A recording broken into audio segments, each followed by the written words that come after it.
A Budapesti Közlekedési Központ többek közt a mögöttem látható új plakáttal népszerűsíti Budapesten a közösségi közlekedést.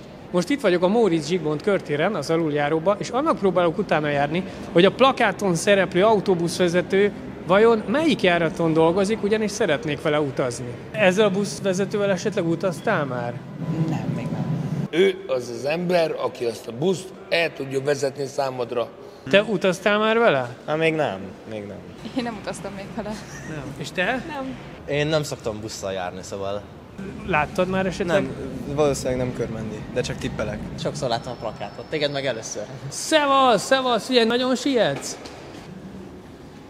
Ajaj. Hallod, ez az ember, ez megmente az életeteket nektek. Nem tudod, hogy melyik járaton szokott ő dolgozni? Fogalmam sincsen, nem tudom. Melyik járaton lehet ő? Van esetleg tippet, hogy melyik vonalon találnám meg őt? Nem tudom. Nem néz ki körmendinek ez a buszvezető. Nem semmiképpen. Ő inkább pesti. És te utaztál már vele?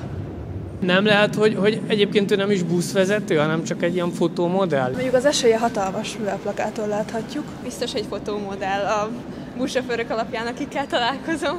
Olyan van, hogy mindkettő. Tehát, hogy fotómodell, aki másodállásban buszvezet? Igen, vagy vice versa. Ha jól tudom, szoktak rendes buszsofőrökkel is fotózni. Hát szerintem igazi. Hogy néz ki egy tipikus pesti? Így. Mint te? Mint én. Valami hasonló, aha. De nézzel rá, őrre meg őrre.